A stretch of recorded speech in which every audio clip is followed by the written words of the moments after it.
Hello दोस्तों, दी conceptual IS लेके आए हैं public debt and taxation in India. इसको हम आज डिटेल से समझेंगे। पब्लिक डेट जब हम कहते हैं तो उसका क्या मतलब है, क्या उसमें स्टेट का डेट काउंट किया जाएगा या नहीं, एक बात। दूसरी बात ये कि क्या पब्लिक डेट में यहाँ पे देखते हैं। हाँ, क्या पब्लिक डेट में यूनियन गवर्नमेंट का, केंद्र की सरकार का सारा उधार शामिल किया जाता है कि नहीं। इसको हिंदी में बोलते हैं लोक ऋण। ठीक है, लोक ऋण। ये दूसरा टैक्सेशन। आज हम टैक्सेशन में क्या पढ़ेंगे? पर्सनल इनकम टैक्स, मैट, ये यहाँ पे सब लिखा है ना। MAT, capital gains tax, equalisation levy. मतलब आज हम ये जितने भी पढ़ेंगे ना, ये सब कैसे हैं? Direct tax. ठीक है, इसके अलावा हाँ, पब्लिक डेट के साथ साथ हम एक्सटर्नल डेट भी पढ़ेंगे। मतलब ये कि बाहरी देशों से, विदेशों से कितना ऋण है। इसके अलावा हम पढ़ेंगे कि बजट 2023-24 में, यहाँ पे देखते हैं टैक्स स्लैब्स में क्या बदलाव किए गए हैं। ठीक है, चलिए इस चार्ट से ही शुरू कर देते हैं। इसमें ये दिखा रहा है, जो येलो लाइन है ना, इसको फॉलो कर रहे हैं। ये जो येलो लाइन है, ये वाली, ये दिखाता है यूनियन एंड स्टेट्स का combined debt to India's GDP. क्या दिखाता है? डेट, एक मिनट यहां लिखते हैं, डेट टू जीडीपी। इसमें जो ग्रीन वाले बार बने हैं ना, ये है ना, तो ये दिखाता है यूनियन गवर्नमेंट का, यानी कि केंद्र की सरकार का डेट। ये जो ऑरेंज वाले बार हैं, ये दिखाता है स्टेट गवर्नमेंट का डेट। ठीक है, राज्य की सरकारों का डेट। तो स्टेट गवर्नमेंट का डेट अप्रॉक्सीमेट 2022-23 में कितना है, ये वाला स्लैब फॉलो करेंगे। तो जैसे कि मैंने आपसे लास्ट क्लास में बताया था, इंडिया का डेट टू जीडीपी रेशियो कितना है? 90% के आसपास, 89.6 है। एंड 2022-23 में यूनियन गवर्नमेंट का कितना है? 61%। स्टेट्स का कितना है? 31%। इसे कम करते हुए 23-24, 24-25 और 2025-26 के साल तक घटाकर 85% तक लाना है। ठीक है, तो इसी को हम आगे बढ़ाते हैं। तो उससे पहले इकोनॉमी कितना इंपॉर्टेंट है, हमेशा की तरह आप लोग देखेंगे दिस मच इन प्रीलिम्स। मतलब ये कि आप प्रीलिम्स क्वालिफाई करने के लिए आप मान सकते हैं कि nearly 40 to 50% weight prelims qualify करने के लिए इकोनॉमी को दिया जा सकता है। और अगर आपकी इकोनॉमी स्ट्रांग है तो आप यूपीएससी फाइनल निकालने के मोस्ट पोटेंशियल कैंडिडेट्स में एक हैं। ठीक है, इसको थोड़ा समझते हैं। हाँ, एक दो क्वेश्चन देख लेंगे तो हमें आइडिया पड़ जाएगा कि हम आज के सेशन को किस तरह से पढ़ें कि उसमें से ज्यादा हमारा आउटपुट निकले और उसको हम ज्यादा प्रभावशाली तरीके से अपने एग्जाम में एग्जीक्यूट कर पाए। मैं हिंदी में क्वेश्चन पढ़ूंगा, इंग्लिश वाले साथ साथ अपना इंग्लिश में पढ़ते रहें। ठीक है, राजकोषीय संकट। राजकोषीय संकट तो कब की बात है? 1990 की दशक की। तो उस समय राजकोषीय संकट का क्या मतलब था? गैर विकासात्मक सरकारी व्यय में वृद्धि, ये मतलब नहीं था। ठीक है, सार्वजनिक ऋण में वृद्धि, ये पॉसिबल है। सरकारी बजट में चालू खाते पर आवर्ती घाटा, चालू खाते से इसका क्या लेने देना है? नो। ठीक है, ये दोनों तो बाहर हो गए। बी और डी बाहरी ऋणग्रस्तता में असाधारण वृद्धि। अब अगर आपको ये पता हो कि हमारा उस समय सबसे बड़ा जो प्रॉब्लम था वो था बीओपी क्राइसिस। कब आता है? जब आप एक्सटर्नल सेक्टर से बहुत ज्यादा, है ना, मैसिव डेट में आ जाते हैं। ठीक है, तो उस समय के हिसाब से ये मोस्ट अप्रोप्रिएट आंसर। यस, एक और, कराधान, यानी कि जब टैक्सेशन की बात करी जाए तो उसका मेन मोटिव क्या है? टैक्सेशन अप्लाई क्यों किया जाता है? टैक्सेशन क्यों अप्लाई किया जाता है? काले धन को कम करने के लिए? जी नहीं, उसके लिए अलग रूल्स रेगुलेशन होते हैं, जैसे prevention of money laundering act इत्यादि, ईडी, है ना, ये सब बॉडीज अपना काम करती हैं। सरकारी व्यय के लिए धन उत्पन्न करना, कराधान के माध्यम से क्या होता है? गवर्नमेंट ऑफ इंडिया लगाती है टैक्स, टैक्स लगाती है तो पैसा गवर्नमेंट की ओर आता है ना। जब ये टैक्स का अमाउंट बढ़ा दिया जाता है तो गवर्नमेंट के पास अमाउंट बढ़ता चला जाता है, ठीक है, ये सही होना चाहिए। एक बार बाकी और देख लेते हैं। मुद्रास्फीति को कम करने के लिए, मुद्रास्फीति नो नो नो, मुद्रास्फीति एक इम्पैक्ट हो सकता है टैक्स बढ़ाने का, टैक्स बढ़ाने का एक इम्पैक्ट ही हो सकता है कि मुद्रास्फीति में कमी आए, but that is not the motive of taxation, ठीक है, उपयुक्त में से कोई नहीं है तो इसकी तो बात ही नहीं करना। B is most appropriate answer. अगर इसमें यह पूछ लिया जाता है कि टैक्सेशन के निम्नलिखित में से क्या प्रभाव हो सकते हैं, तो मुद्रास्फीति में उसका प्रभाव पड़ता, अगर ये लिखा होता तो सही है, कम या ज्यादा का डिसीजन तब भी नहीं ले सकते, ठीक है। चलिए थोड़ा बजट का एनालिसिस करते हुए चीजों को आगे बढ़ाते हैं। तो सबसे पहले हम लोग देख लेते हैं कि जो अपने आप में hottest of the hot topic है इस समय, हॉट टॉपिक है या हॉट डिबेट है क्या, कि भारत सरकार ने टैक्स स्लैब बढ़ा दी हैं। मतलब बढ़ाने का क्या मतलब है? बढ़ाने का मतलब यह है कि अब आपको ज्यादा अमाउंट, है ना, टैक्स फ्री या कम टैक्स के साथ रखने की छूट है ना, छूट है। कैसे देखते हैं। पहले 2.5 लाख रुपए तक कोई टैक्स नहीं लगता था, अब 3 लाख तक कोई टैक्स नहीं लगेगा। तो जो कॉज एंड इफेक्ट मैंने आपसे बताया वो आप नोटिस कर रहे हैं ना।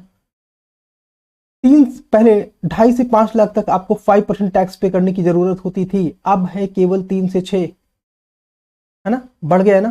पहले आप 5 लाख रुपए तक टैक्स दे, 2.5 लाख से ज्यादा और 5 लाख से कम तक में 5% टैक्स देने के लिए बाध्य थे। अब आप 3 लाख तक कोई टैक्स देना ही नहीं है, 3 से 6 तक, है ना, अमाउंट बढ़ गया ना, और टैक्स का अमाउंट 5% ही है। 6 से 9 पहले था, 5 से 7.5 पहले था, 7 से 7.5 से 10 और अब है 9 से 12, जिनके लिए 15% टैक्स है, और 5 to 7.5 के लिए 10% था, अब 6 to 9 हो गया है, ठीक है। यूपीएससी इनमें से क्या पूछती है कि क्या यूनियन गवर्नमेंट ने बजट 2023-24 के साथ सभी टैक्स स्लैब में बदलाव करें, सभी टैक्स स्लैब में बदलाव करें क्या? ठीक है, नो, केवल एक टैक्स स्लैब है जो नहीं चेंज हुआ, वो ये वाला है,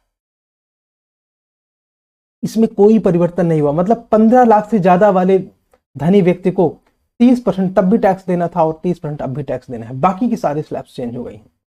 और इसमें से किस प्रकार का क्वेश्चन आ सकता है कि यूनियन गवर्नमेंट ने एक नया टैक्स स्लैब इंट्रोड्यूस किया है बजट के साथ। क्या एक नया टैक्स स्लैब इंट्रोड्यूस हुआ? नो, सारे टैक्स स्लैब में हाँ, ये 5 टैक्स स्लैब्स हैं जिनमें थोड़े थोड़े बदलाव हुए हैं, तो ये नहीं कह सकते कि एक नया इंट्रोड्यूस हुआ, नया वाला तो बात सही नहीं, ठीक है। चलिए और कुछ काम की चीजें देखते हैं। ये वाला पार्ट कि डायरेक्ट टैक्स प्रपोजल कौन कौन से हैं, इनमें से क्या बदलाव किए गए हैं या कुछ नए हैं, इनको समझना जरूरी है। और यहां से क्वेश्चन आने के अपने आप में काफी ज्यादा प्रोबेबिलिटी है। मेरे हिसाब से यहां से एक क्वेश्चन जरूर आना चाहिए, ठीक है, इस वाले चार्ट में एक क्वेश्चन तो जरूर आना चाहिए। एमएसएमई मतलब micro, medium and small enterprises and professional के केस में पहले देखते हैं कि 3 करोड़ तक माइक्रो एंटरप्राइजेस और इंडिविजुअल प्रोफेशनल को 75 लाख रुपए तक अब टैक्स पे करने की जरूरत नहीं है, और उसके ऊपर अगर उनका कैश पेमेंट 5% या उससे कम है तो वो टैक्स पे करने के लिए लायबल होंगे, ठीक है, उनको टैक्स पे करना होगा। मतलब ये स्लैब बढ़ गया है, कितना बढ़ा है ये हम लोग नेक्स्ट चार्ट में देखेंगे, ठीक है।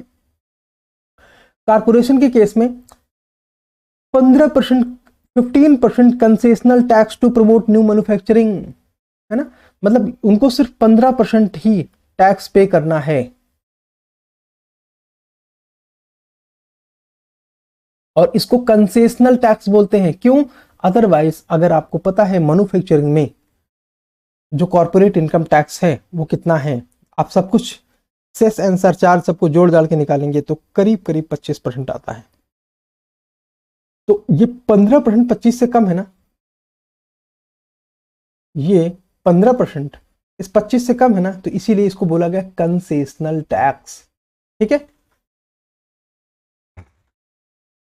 Threshold limit for cooperative to withdraw cash without TDS is 3 crore, ये भी चेंज हो गया। और स्टार्टअप्स के लिए the date of incorporation of income tax वो बढ़ा दिया गया है ना, 31 मार्च 2024 कर दिया गया, 1 साल की सीधे बढ़त कर दी गई है। ठीक है। To cope deduction from capital gains on investment residential house. अब देखो रेजिडेंशियल हाउस 10 करोड़ या उससे महंगे होंगे तभी आपको कैपिटल गेन्स टैक्स देने की जरूरत है।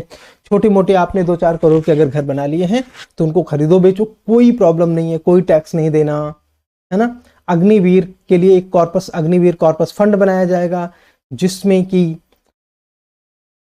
कि वो टैक्स एग्जेम्पशन ले सकते हैं। एग्जेम्पशन लेने का मतलब है कि उनको उसमें से फिर टैक्स पे नहीं करना पड़ेगा। और देखो जो ऊपर मैंने बदलाव बोले थे ना कि एमएसएमईज के लिए 2 करोड़ की जगह 3 करोड़ कर दिया गया है। ठीक है। जो उनकी लिमिट है टर्नओवर की,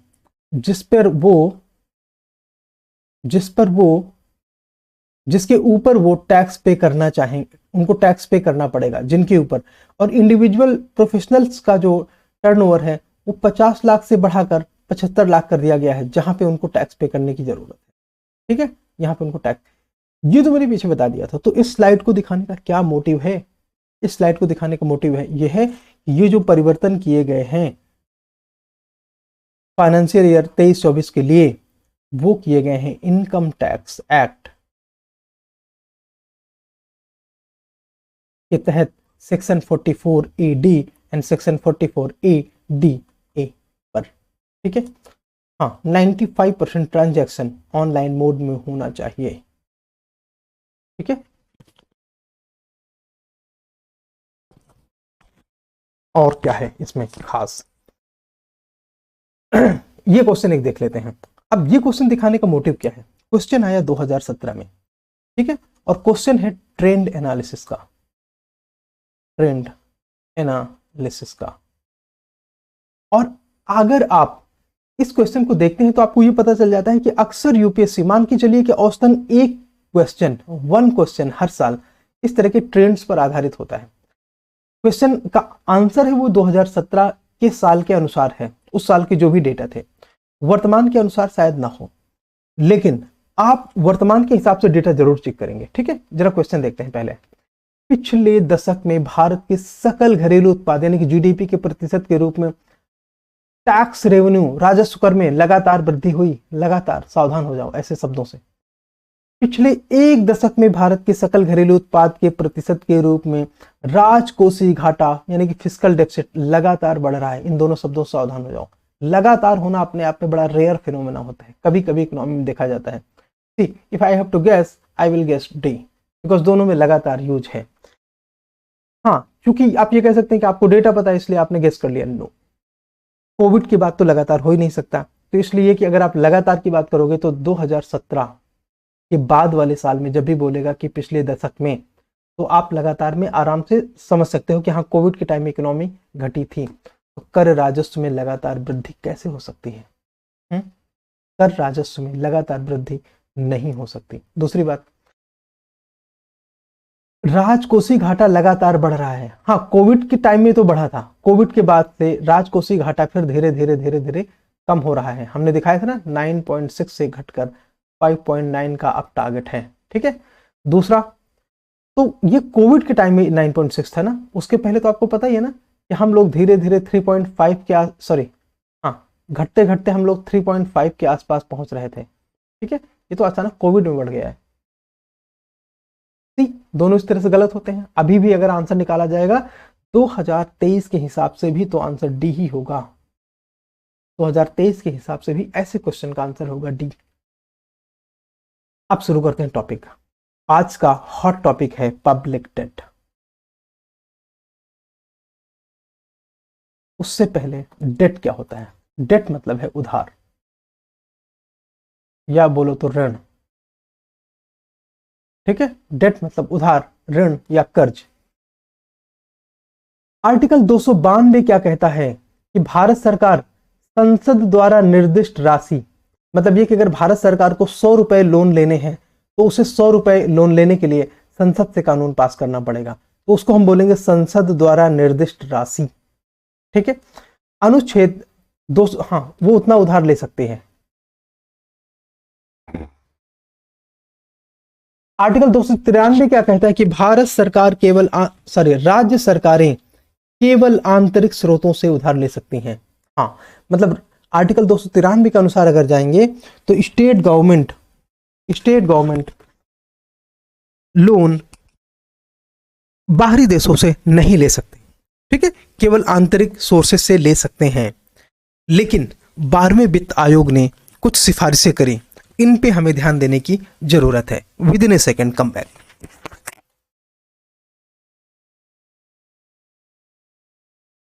तो हम बात कर रहे थे कि 12वें वित्त आयोग की सिफारिशों के अनुसार राज्यों द्वारा वाह वित्त पोषण तक पहुंच को केंद्र सरकार की संप्रभु गारंटी प्रदान करती है। मतलब क्या कहने का कि अगर स्टेट्स को पैसे चाहिए, मनी चाहिए, तो वो बाहर से, यानी कि भारत के बाहर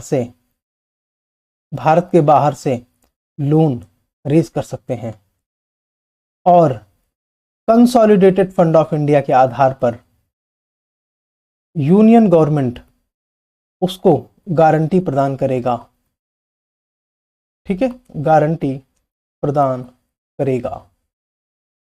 कितना? अगला प्रश्न ये है ना, इसमें नहीं लिखा लेकिन कोई बात नहीं, कितना हमें पता होना चाहिए। कितना कि अगर कंसोलिडेटेड फंड ऑफ इंडिया का साइज है 100 रुपए, तो कंसोलिडेटेड फंड ऑफ इंडिया 1 रुपए 50 पैसे से ज्यादा की संप्रभु गारंटी नहीं देगा। किसको? राज्यों को और पब्लिक सेक्टर यूनिट, है ना, जो सरकारी कंपनियां हैं उनको बाहर से लोन रेज करने के लिए कितनी गारंटी दे सकता है? 1.5 रुपए तक, मतलब 1 रुपए 50 पैसे तक बस। ठीक है, अब 12वां वित्त आयोग कब से ऑपरेशन में आया? 1 अप्रैल 2005 से। सभी राज्य बहुपक्षीय और द्विपक्षीय एजेंसियों जैसे विश्व बैंक और एडीबी से उधार लेते हैं। ब्याज की लागत, कॉस्ट ऑफ इंटरेस्ट, है ना, कॉस्ट ऑफ इंटरेस्ट, और मुद्रा में विनिमय का जो जोखिम होता है, एक्सचेंज रेट रिस्क, ये कौन बियर करेगा? केंद्र तो बिल्कुल नहीं करेगा, क्योंकि लोन राज्य ले रहे हैं।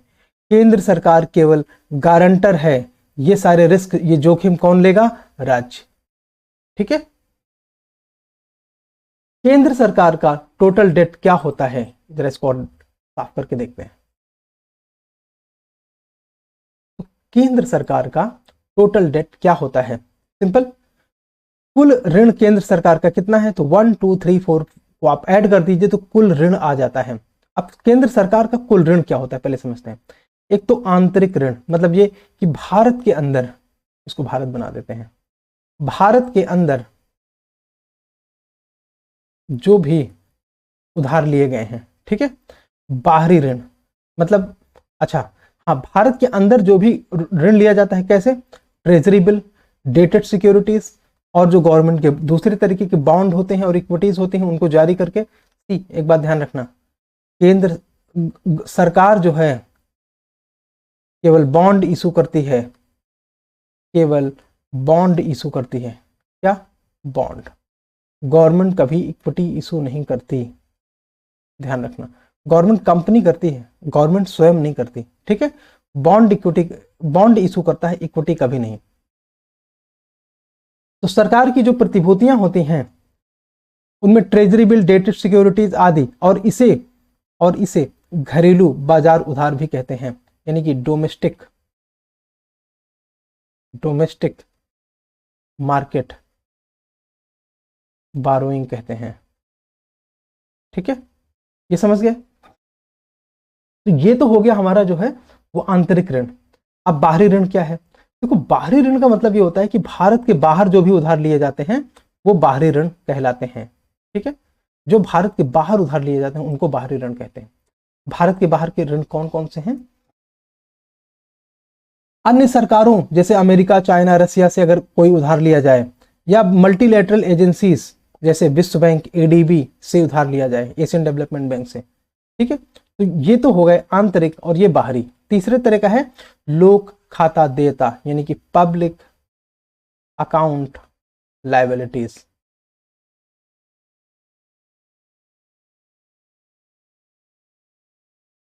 आपको पता है ना कि जिस तरह कंसोलिडेटेड फंड ऑफ इंडिया एक फंड है, उसी तरह का, हाँ, जिससे पैसे निकालने की सारी क्षमता किसके पास है? संसद के पास। उसी तरह एक और अकाउंट होता है जिसको बोलते हैं पब्लिक अकाउंट। ठीक है, लोक खाता, जिसमें पब्लिक प्रोविडेंट फंड यानी कि भविष्य निधि का खाता, किसान विकास पत्र, ये सारे पैसे जाते हैं। और जितनी स्मॉल सेविंग स्कीम हैं उनका पैसा कहाँ जाता है? पब्लिक अकाउंट ऑफ इंडिया में। तो ये तीसरे तरह का लोन होता है जो सरकार ले सकती है। इसके अलावा गैर बजट लाइबिलिटीज, यानी कि ऑफ बजट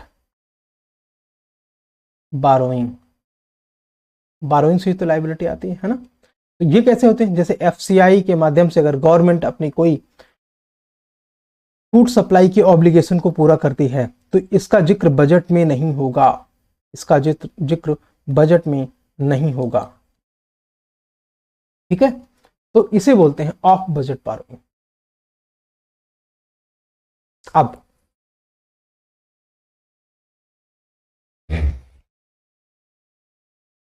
आंतरिक और बाहरी ऋण को एक साथ मिलाकर, आंतरिक और बाहरी ऋण को एक साथ मिलाकर पब्लिक डेट यानी कि सार्वजनिक ऋण कहा जाता है। समझ में आया कि लोक घाटा क्या होता है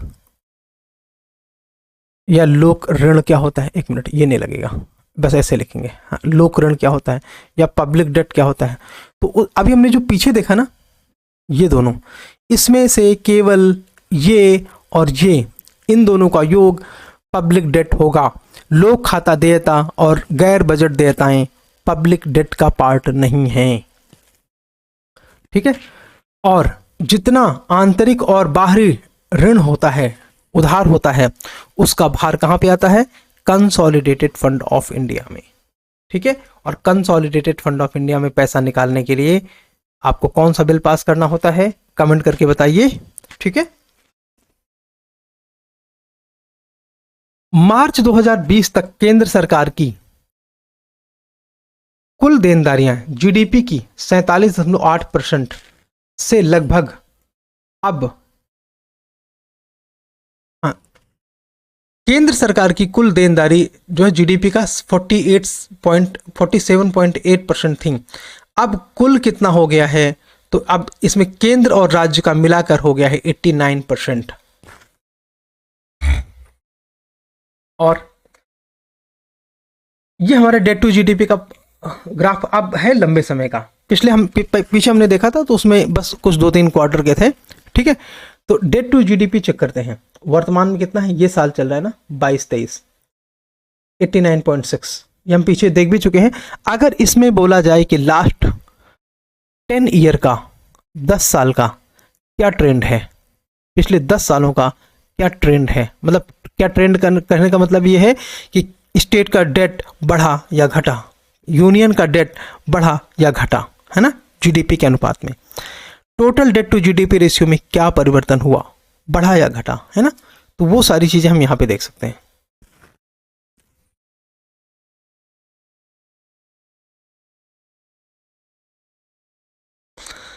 भारत का बाहरी ऋण, एक मिनट, भारत का बाहरी ऋण यानी कि एक्सटर्नल डेट, भारत का बाहरी ऋण केंद्रीय होता है, राज्य सरकार का भी होता है, और किसी कंपनी द्वारा भारतीय किसी कंपनी द्वारा सभी बाहरी ऋण को संदर्भित करता है। तो जब भी ये बोला जाए कि इंडियाज एक्सटर्नल डेट,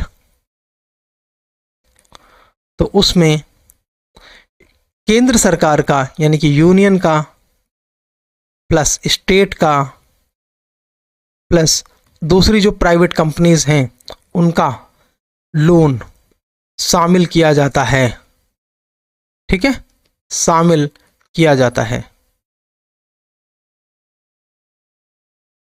ठीक है, ये समझ आया ना कि जब भी एक्सटर्नल डेट की बात करा जाए तो ये केवल केंद्र सरकार का डेट नहीं होता। हमने पब्लिक डेट की बात अब नहीं करी, अब हम केवल बाहरी ऋण की बात कर रहे हैं। तो इसमें केवल और केवल गवर्नमेंट का डेट नहीं होता, इसमें गवर्नमेंट में यूनियन गवर्नमेंट, स्टेट गवर्नमेंट, साथ साथ में प्राइवेट कंपनियों का भी डेट मिलाकर बात की जाती है। ठीक है, और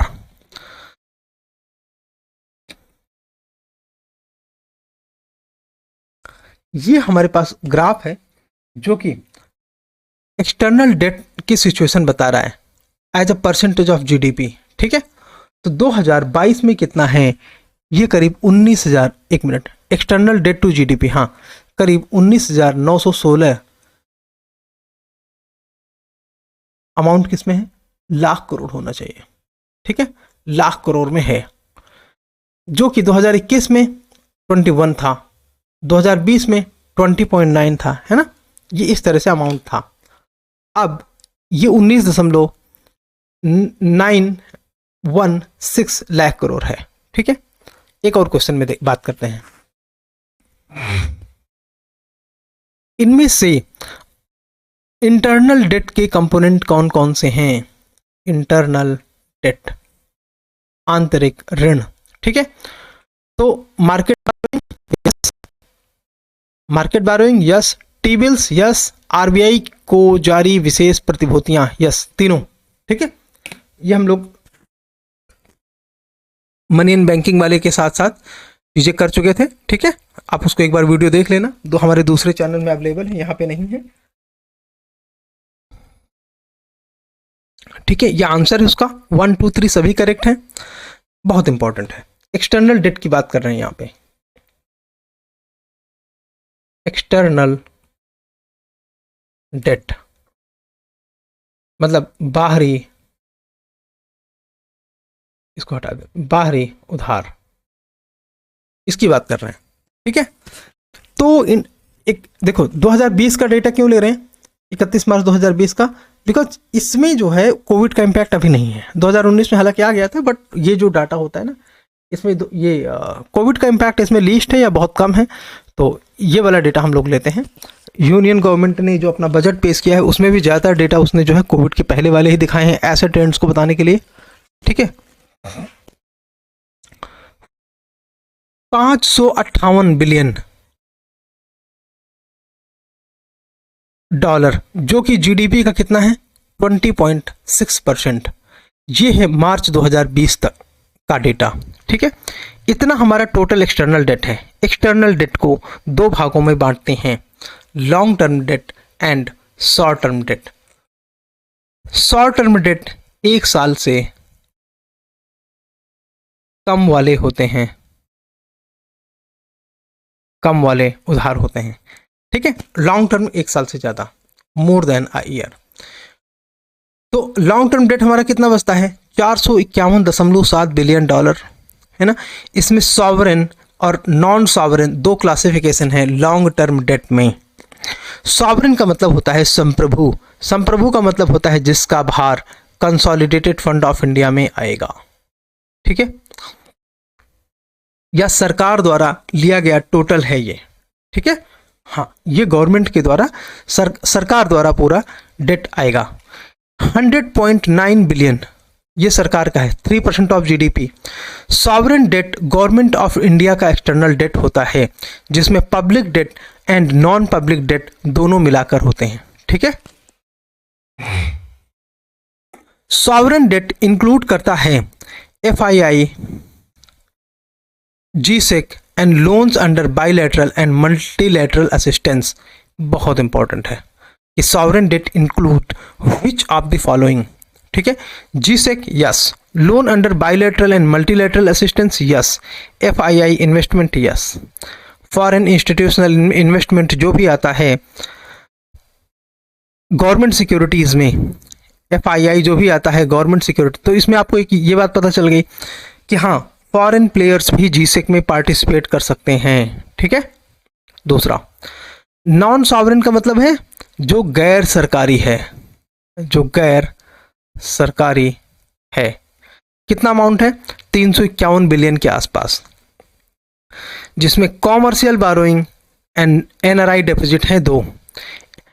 कॉमर्शियल बारोइंग का मतलब है जैसे गौतम अडानी, अंबानी, टाटा, प्रेम जी इत्यादि ऐसे लोग जो बाहरी बाजार से पैसा उठाते हैं एक्सटर्नल कॉमर्शियल बारोइंग या एफआईआई इन्वेस्टमेंट के माध्यम से, ठीक है।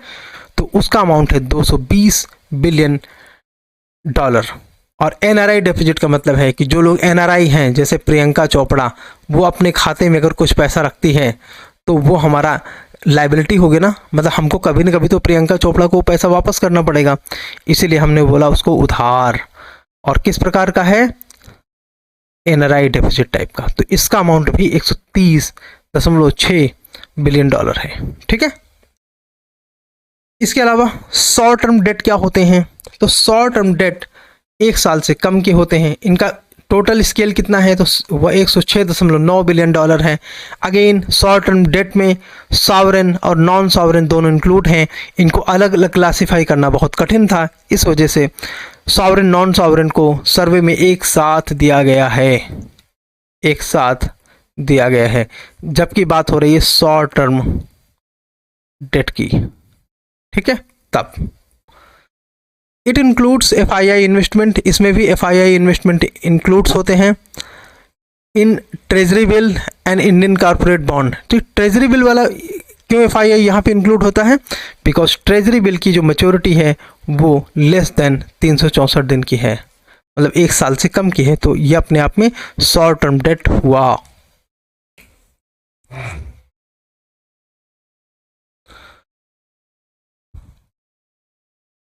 बहुपक्षीय सहायता में बहुपक्षीय संस्थान जैसे कि IBRD, international bank for reconstruction and development, IDA, ADB, OPEC आदि मेन इंस्टीट्यूशंस हैं जो कि बाहरी सहायता प्रोवाइड करवाते हैं, ठीक है। और ये लोन जो आईएमएफ से होते हैं उनको अदर गवर्नमेंट डेट में इंक्लूड किया जाता है। मतलब क्या? आईबीआरडी, आईडीए, ये सारे लोन आप बहुपक्षीय संस्थानों द्वारा दिए गए लोन मानते हैं। आईएमएफ का लोन आप अदर गवर्नमेंट डेट में मानते हैं, उनको हम इसके साथ इंक्लूड नहीं करते। क्यों? क्योंकि आईएमएफ सिर्फ BOP crisis, IMF BOP crisis में ही हेल्प करता है, तो इसलिए हम उसको यहाँ पे अलग से दिखाते हैं। आईएमएफ ऑर्डिनरी लोन नहीं देता, साधारण लोन नहीं देता, ठीक है। ये एक्स्ट्राऑर्डिनरी सिचुएशन में ही देते हैं, आईएमएफ बीओपी क्राइसिस में देते हैं, वही एक्स्ट्राऑर्डिनरी सिचुएशन है, नॉर्मली ऐसे नहीं देते। बाह्य ऋण का मुख्य भाग, प्रमुख भाग अमेरिकी डॉलर में है, कितना? 53.7%। एक क्वेश्चन यूपीएससी में आया था कि all India's external debt is in dollar. No, देखो हम उसका रिप्रेजेंटेशन डॉलर में करते हैं, ये दिखाते हैं कि हाँ एक्सटर्नल डेट हमारा टोटल जो है कितने डॉलर का है, XYZ डॉलर का, ठीक है। इसका ये मतलब नहीं कि सारा ऋण हमारा डॉलर में है, नहीं, कुछ यूरो में हो सकता है, कुछ पाउंड में हो सकता है, कुछ येन में हो सकता है। इनको आप डॉलर में कन्वर्ट करते हो और अपने खाते में लिखते हो कि हमारा टोटल डेट इतने मिलियन या बिलियन डॉलर का है, ठीक है, इतने बिलियन डॉलर का है।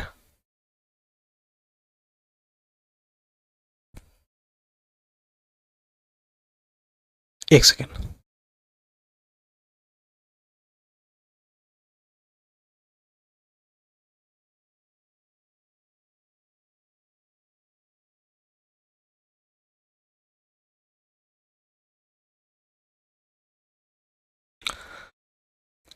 बाकी अन्य मुद्रा जैसे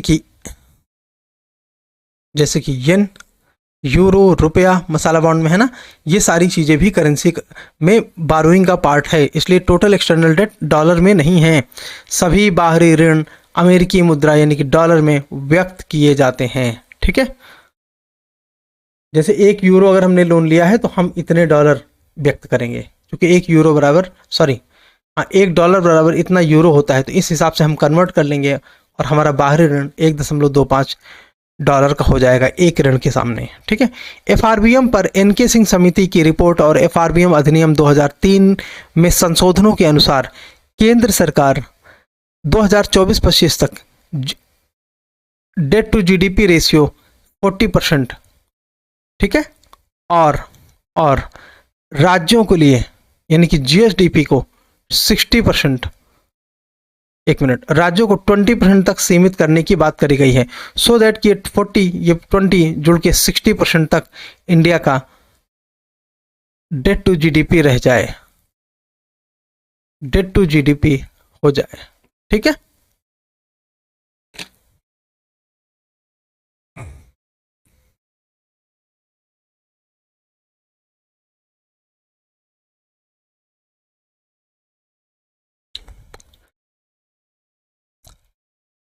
इंडिया में टैक्सेशन सिस्टम, देखो अपना डेट तो मेन हो गया ओवर। ठीक है, हम लोग पढ़ेंगे टैक्सेशन सिस्टम कल की क्लास में। Okay, thank you.